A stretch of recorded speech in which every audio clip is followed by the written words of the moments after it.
Hola, buenas tardes. Bueno, hoy vamos a ver ineficacia del testamento y de las disposiciones testamentarias, el último tema del cuatrimestre. La ineficacia del testamento priva al mismo de sus efectos jurídicos. Ustedes habrán visto que el testamento es un acto jurídico con ciertas particularidades o peculiaridades propias del mismo, ya que sus efectos, entre otras cosas, se producen luego de la muerte del causante. Cuando éste se torna ineficaz, la misma ineficacia puede ser total o parcial, pero cuando se torna ineficaz, deja de producir esos efectos. ¿Cuándo es parcial? Es parcial cuando lo que es ineficaz es una de sus cláusulas o una de sus disposiciones, como por ejemplo que le deje el legado a una persona que no es capaz para recibirla, que no tiene la capacidad de recibirlo. O puede ser ineficaz en su totalidad. Esto quiere decir que todo el testamento es ineficaz porque, por ejemplo, el testador no tenía capacidad para testar al momento de su ejecución. Esta ineficacia deriva de diferentes causas. Puede ser proveniente de una nulidad, de una revocación o de una caducidad. Y ahora vamos a ver los diferentes casos. La nulidad testamentaria, si bien tiene ciertas particularidades propias de la nulidad, se diferencia de la nulidad de los actos jurídicos. Tanto es así que la nulidad testamentaria, además de ser una sanción legal, es decir, que es determinada por la ley y de necesitar un proceso de impugnación, es decir, que la persona legitimada inicie una acción de nulidad y de una sentencia de nulidad que dicte la nulidad del testamento del testamento o de la disposición, y ello va a tornar la ineficacia del mismo. Esa nulidad deviene generalmente de efectos, deben ser de elementos originales y esenciales del testamento. Originales en el sentido que esa nulidad debe estar basada en temas o cuestiones que se dieron al momento del testamento. Es decir, una persona puede ser capaz al momento de dictar el testamento y luego, posteriormente, sobrevenir una incapacidad. Ahora bien, si era capaz al momento del testamento, ese testamento no se lo va a poder atacar de nulidad porque al momento del testamento el testador tenía capacidad para testar. Y esenciales tienen que ser cuestiones que justifiquen la sanción. Por ejemplo, el error sobre el nombre de la cosa alegada no va a afectar la validez del testamento, ¿sí? Incluso hay, esto lo habrán visto en sustituciones, cuando vieron sustituciones hereditarias en testamento, si el nombre de la persona a la cual se la designaba heredero estaba mal escrito o se podía prever quién era esa persona y entender la voluntad, porque cuando vieron interpretación de los testamentos se interpretan en función de la voluntad del testador. Es decir, si uno puede entender cuál es la voluntad del testador al momento de testar, esa cláusula no va a ser nula. Ahora, diferente es si no se puede identificar al testador, al heredero o al legatario, por ejemplo. Como habrán visto, no se puede dejar a Pedro sin decir quién es Pedro y el apellido de Pedro, ¿sí? Entonces ahí esa disposición va a tornarse ineficaz por una cuestión de una nulidad de esa disposición, ¿sí? Y después tienen que diferenciar, van a encontrar en la bibliografía que les acompañé la diferencia entre nulidades de actos jurídicos y nulidades testamentarias. Por ejemplo, la confirmación. Los actos jurídicos entre vivos son confirmables por las partes. En cambio, el testamento, por un defecto de forma, no puede ser luego, o un defecto en una de sus formalidades, en realidad no puede ser confirmado por los herederos. Distinto es el testador, pero es que el testador, mientras está vivo, como dijimos, el testamento no produce efectos hasta el momento posterior a su muerte.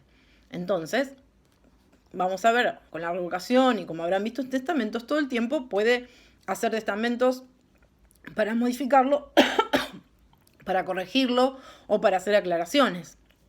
Pero una vez que falleció el causante, el último testamento que haya dictado o las disposiciones que haya establecido no pueden ser si no se cumplieron las formas de las formalidades de la ley, no puede ser confirmado por los herederos. Ese es un ejemplo.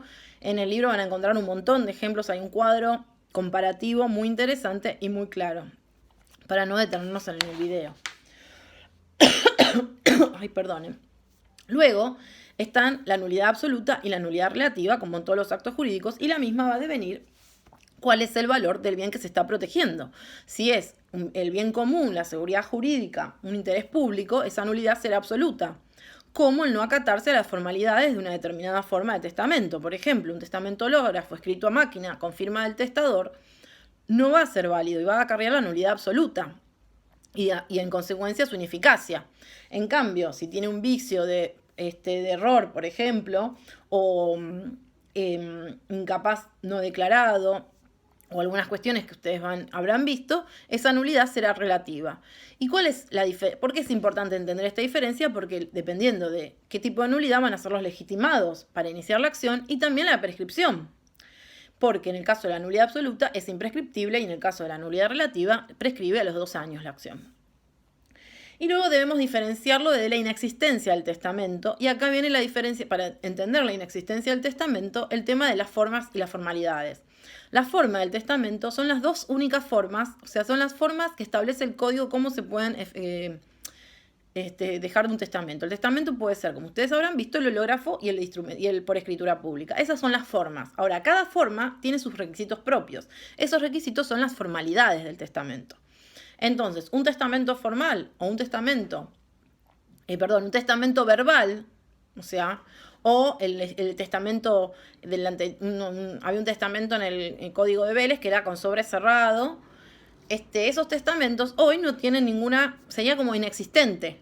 O sea, un testamento verbal es un testamento inexistente. ¿Por qué? Porque no cumple ninguna de las 2 formas. O sea, para que exista el testamento de primero cumplir con esas 2 formas. Después veremos si dentro de esas 2 formas cumple con las formalidades. Y ahí veremos si habrá una nulidad o no. Entonces, para que haya una nulidad, primero tiene que existir el testamento. En cambio, la inexistencia del testamento es la inexistencia de la forma de ese testamento. Así lo entiende parte de la doctrina y así yo creo que es lógico, ya que como dijimos, no, la nulidad del testamento no es que hace que deje de existir, sino lo que provoca es su ineficacia. En cambio, cuando no se cumple la forma, directamente no existe testamento. Las nulidades del testamento están reguladas, las van a ver en diferentes partes del código, más que nada en las formas de los testamentos, en el artículo 2467, 2482, 2483 y algunos más seguramente que me estaré omitiendo en este video, que ustedes van a ver cuando estén en la bibliografía que les acompañé, donde hay toda una explicación de las diferentes nulidades y que calculo las habrán visto cuando vieron formas del testamento, ya que están las relativas al testador como las relativas a los herederos designados por testamento. Entonces, por ejemplo, en cuanto al testador, puede ser la falta de edad, la falta de razón, la declaración de incapaz, sordomudez, etc. En cuanto al heredero designado como heredero testamentario, por ejemplo, no se puede designar ni a los testigos ni al escribano, no se puede designar ni al tutor ni al curador, y de estos tampoco ni a sus herederos legitimarios, ni cónyuges, ni ascendentes, ni descendientes. Ni tampoco al ministro de la religión que haya estado con esa persona hasta el momento de su fallecimiento. Y después tienen, obviamente, los vicios de la voluntad, como el error, el dolo, la violencia, también acarrean la nulidad del testamento. Las condiciones, por ejemplo, una condición prohibida acarrea la nulidad de esa cláusula o de esa disposición. Pero todas estas cuestiones las habrán visto a lo largo del cuatrimestre, cuando vieron cada tema en particular, porque seguramente cuando vieron sustitución de herederos, cuando vieron el contenido del testamento, cuando vieron las formas del testamento, habrán visto todas las causas que conllevan la nulidad de esos testamentos o la nulidad de esas disposiciones. Y se remite a ellas. Luego, propiamente dicho, el código regula las otras 2 causas que derivan también en la ineficacia de los testamentos, como es la revocación y la caducidad. En cuanto a la revocación, el testamento es esencialmente revocable por la sola voluntad del testador, ¿sí? Esto está regulado a partir del artículo 2511 hasta el 2522 con el tema de caducidad. Como sabemos, los contratos, por ejemplo, entre vivos, las partes solamente pueden revocar el contrato en ambas, o sea, de común acuerdo ambas partes. No pueden, o sea, para revocar, en cambio, el testamento es por voluntad solamente del testador. Está en su esencia este tema, porque el testador puede dictar la cantidad de testamentos mientras esté vivo que desee, puede revocarlo la cantidad de veces que quiera. Ahora, ¿cómo tiene que ser esa revocación? Cualquier manifestación puede hacer una manifestación por escrito no, ese tiene que cumplir las mismas formalidades que los testamentos. Es decir, para revocar un testamento, el testador tiene que hacer otro testamento, hológrafo o por escritura pública. Eso sí es indistinto, pero tiene que cumplir una de esas dos formalidades. Y puede revocarlo en el mismo testamento. Lo único que puede poner es que revoca el testamento anterior, pero cumpliendo con las formalidades de esas dos formas testamentarias. La revocación puede ser expresa, puede ser tácita o puede ser legal. Por ejemplo, es expresa cuando, como acabamos de decir, en un testamento posterior, el causante directamente revoca el testamento anterior, lo manifiesta por expreso. O puede hacer un nuevo testamento donde revoque partes de ese nuevo testamento, de ese anterior testamento. O puede ser tácita si hace un nuevo testamento y la aplicación de ese nuevo testamento revoca las disposiciones. Si, por ejemplo, había dejado el legado a su sobrino Juan y luego en un nuevo testamento deja el mismo bien a otra persona, obviamente es una revocación tácita, ¿sí? Porque puede hacer un nuevo testamento donde amplíe las disposiciones y no sea una revocación del anterior. Entonces, para que haya una revocación tácita, tienen que ser disposiciones contradictorias, no el solo hecho de haber hecho un nuevo testamento. También el código habla de que una revocación tácita sería, por ejemplo, si el testador dejó un legado de un bien particular y luego decide venderlo ese bien. Bueno, eso es una revocación tácita. Es más, aunque luego de venderlo, ese bien vuelva al patrimonio del causante, también se entiende que al venderlo, hizo una revocación tácita. Y después la revocación legal que está establecida es la del matrimonio en el 2514, que dice que salvo que había dejado por testamento a la quien hoy es su cónyuge, el matrimonio posterior revoca el testamento. ¿Por qué? Porque va a tener un heredero forzoso, el testador, que no tenía antes. Esas son formas de revocación, ¿sí?, del testamento. Después también está el tema del testamento hológrafo. En el caso de su destrucción o cancelación total, se entiende por revocado. Y ahí hay una presunción que se entiende que el testamento hológrafo, que esto capaz lo vieron cuando vieron testamento hológrafo, si se destruye y se encuentra destruido, que la diferencia con cancelación y destrucción es que la cancelación es como si tuviera tachaduras, o le hubiera hecho una cruz como diciendo tachaduras, enmiendas, todo eso hace como a la cancelación del testamento hológrafo. O destruido, roto, capaz lo encuentran roto, se presume. Porque ustedes van a decir, bueno, pero capaz lo destruyó un familiar. Bueno, eso va a haber que probarlo. Es una presunción iuris tantum. Se presume que la destrucción fue la voluntad del testador si estaba en poder del testador. Ahora, en caso de que un heredero diga, no, ¿quién lo va a decir? El heredero que fue designado. No fue, no lo hizo hacer el testador. No sé, lo hizo un sobrino, lo hizo quien sea. Va a tener que probarlo. Difícil de probar, pero bueno, la presunción es que en principio era la voluntad del testador.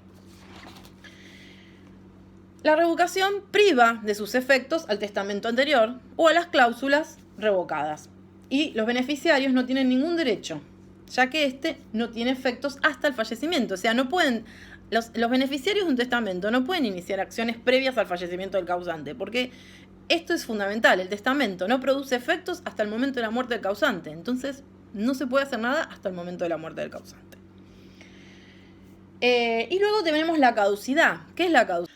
La caducidad del testamento o las disposiciones testamentarias en él contenidas se funda en razones se funda en hechos o acontecimientos sobrevinientes al momento en que el causante celebró el testamento, ¿sí? Y son ajenas al testador. Y esa es la diferencia con la revocación. En la revocación depende de la voluntad del testador. En cambio, la caducidad es ajena a la voluntad del testador. Y la caducidad de un testamento se puede dar por diferentes causas y así lo menciona el código en su articulado. Por ejemplo, porque el instituido heredero, por ejemplo un legatario o el heredero testamentario, mueren antes que el testador. Si mueren antes que el testador, nunca llegan a ser herederos, porque como vimos, los efectos del testamento son a partir de la muerte del causante. Entonces, si el heredero testamentario o el legatario fallecieron antes que el testador, al momento del fallecimiento de no estaban para aceptar esa herencia.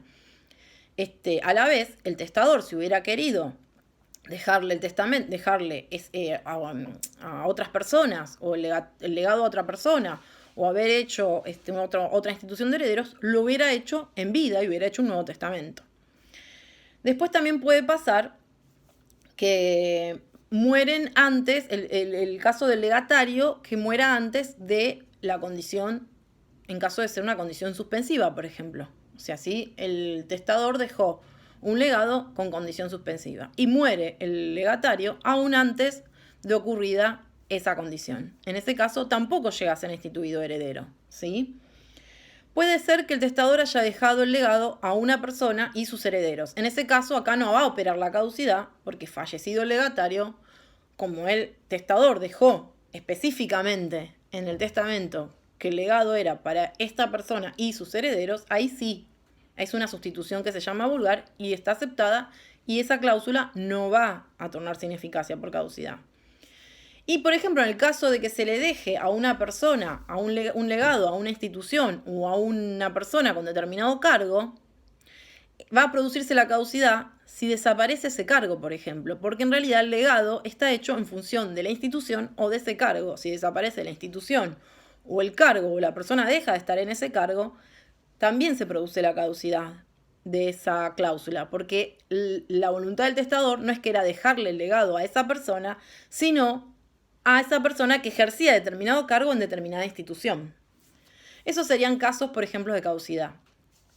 También puede pasar, van a ver en el código que habla de la destrucción de la cosa legada, de la destrucción, pérdida o perecimiento de la cosa legada. En ese caso también se pierde el legado por esas causas. En cambio, si la cosa perece luego del fallecimiento del causante, o sea, si pasó antes del fallecimiento del causante, es obvio que al momento del fallecimiento del causante la cosa ya no existe más y el heredero no puede concretar lo que el testador le quiso dejar porque la cosa ha perecido.